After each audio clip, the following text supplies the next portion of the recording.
பசங்கிட்ட பாருங்கள், இந்த மாதிரி வந்து சாஃப்டாக இருக்கணும், ரொம்ப டைட்டாக இருக்கக்கூடாது, கொஞ்சம் தளர்வாக இருக்கணும். இந்த மாதிரி ஒரு கண்ணாடி ஷீட் எடுத்து நல்லா எண்ணெய் தடவிருக்கேன். அதில் இந்த மாதிரி பால் மாதிரி உருட்டி வச்சுருக்கேன். லைட்டாக வந்து இதை ப்ரெஸ் பண்ணி விட்டுறலாம். இந்த கண்ணாடி இதை போட்டுட்டு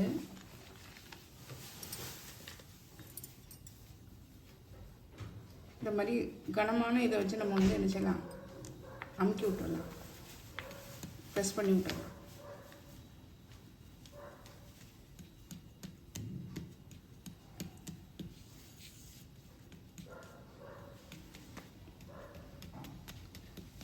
இந்த ஓரங்கள் வந்து விரிசல் விட்டாலும் ஒன்றும் பிரச்சனை இல்லை, டேஸ்ட்டாக தான் இருக்கும்.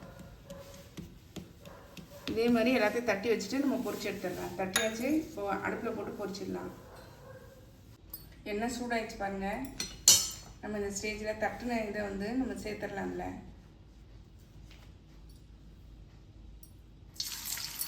ஒன்று ஒன்றா நம்ம வந்து உள்ளே போட்டுடலாம்.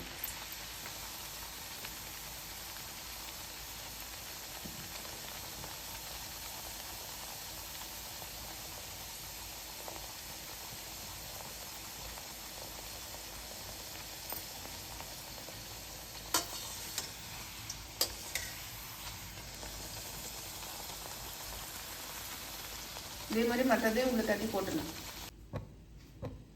அடுத்த போட்டுடலாம். பாருங்கள், இதனுடைய ஓரம் வந்து இந்த மாதிரி தின்னாக இருக்கணும்.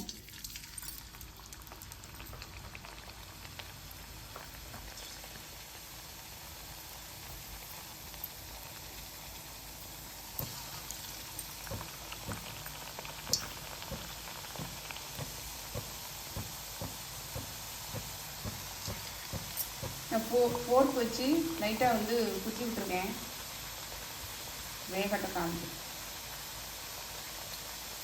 நல்லா வந்துருச்சு பாருங்க, பபுள்ஸ்லாம் அடங்கிடுச்சு. நம்ம இப்போ இதை எடுத்துடலாம்.